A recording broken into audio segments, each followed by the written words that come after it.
Hello, my name is Adam Hughes. I'm an application engineer at GoEngineer, and today we're going to learn how to create links in Composer and then publish them out to HTML for use on websites. So here I have this Power Painter assembly, and what we're going to do is we're going to throw a couple links in on the left and right half, and then on the lower half here. So you first start by selecting the items or item that you want to have the link. For instance, like just this lower section here. And find the link button on the properties tab on the left hand side. Hit the three little dots there. We can select HTTP. For here we'll go www.google.com. Next we'll go ahead and select the left and right half of the casing. Again, finding link. And because I selected both, the link will apply to either.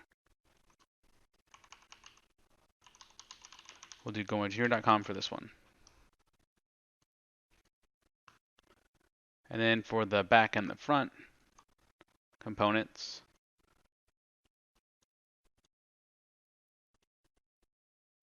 HTTP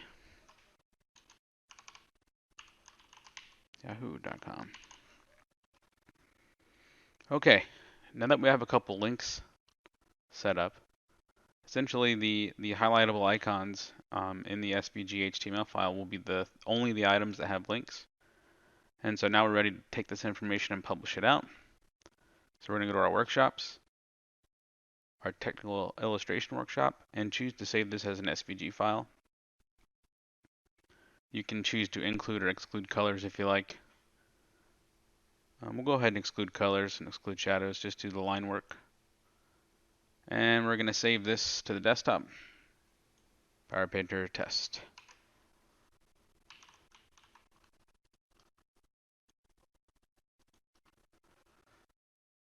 While this saves, SVG files are normal internet files. We see them all the time. It stands for Scalable Vector Graphics.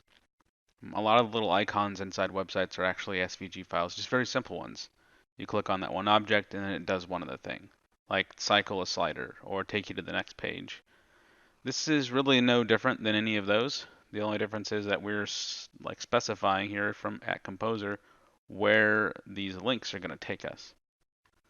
So let me go ahead and launch my Power Painter SVG. And here you can see that if I mouse over something that has a link, it's going to do something. If it doesn't have a link, and there is no highlight. So only the things we actually linked are going to work here. And you can see in this lower left-hand corner where it's going to take us. This one's going to go to Google, and it worked. This one's going to go to GoEngineer.com. And this one's going to go to Yahoo. Now this is good testing, but this still lives on your C drive or wherever you saved it to. So now what we're going to do is we're going to open up that SVG file in Notepad++. Any Notepad document would work. This is the HTML that's actually needed for your web developer to throw this on a web page. This is the opacity highlight, and that's how much it's highlighting. That's an easy change. Also on that first line down here at the bottom, there are color codes in here so you can change the highlight colors.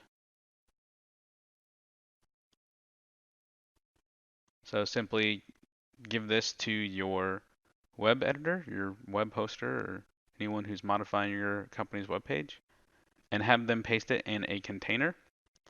And you should see the HTML generate your SVG information right there on your website. If you would like more information about this, please visit GoEngineer.com. Give our technical support a call. This is Adam Hughes with GoEngineer. Thanks for watching.